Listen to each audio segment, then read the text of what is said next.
Euskal Herriko ontziolentzako une gogorrak datoz. Inigo Urkulluk, Eusko Jaurlaritzako lehendakariak eta Jose Manuel Soriak Espainiako Industria Ministroak atzo Joaquin Almunia Europako Batzordeko Lehia komisarioarekin eduki zuten batzarra, ez izan, lehenengo biek uste bezain oparoa. Horrela azaldu du behintzat Arantza Tapiak. Gogoratu, Almuniak ontziolek 2012 eta 2011 garren urten artean jaso zituzten zerga laguntzak legez kanpokoak zirela iragarri zuela. Eta ondorioz, inbertsoreek 2000 milioi euro bueltatu beharko zituztela iragarri zuela. Arantza Tapiak azaldu duenez, Inigo Urkulluk argumentu juridikoak kontuan hartzeko eskatu zion atzokoan Europako Batzordeko Lehia komisarioari.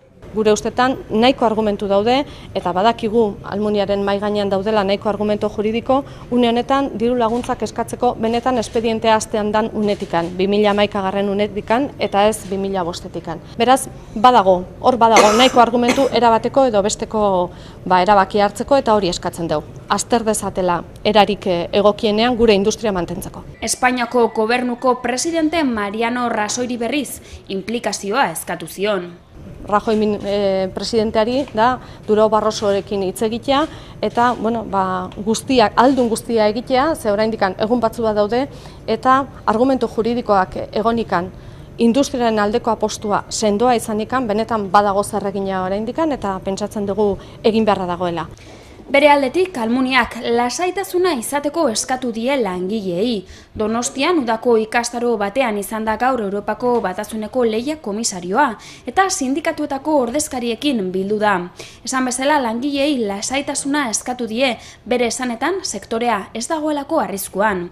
Komisiones Obreraseko ordezkari Angel Ramosek berriz laguntza eskatu dio Almuniari, ontziolak hondamendira kondenatuak daudela argudiatuta. Oraindik ere eta azken erabakiaren zain, uztailaren 17an helduko dela, Eusko Jaurlaritzak Espainiako gobernuari sektorearen aldeko plan zehatza diseinatzeko eskatu dio. Estatu Espainiarrak jarri behar du mahai gainean plan berezi bat untziolen aldekoa eta sektore nabal orokorraren aldekoa. Benetako neurriak martxan jarri ditzala. Jakinikan berriro diot 17 arte epea dagoela eta estatuak zerbait egin behar duela 17 arte.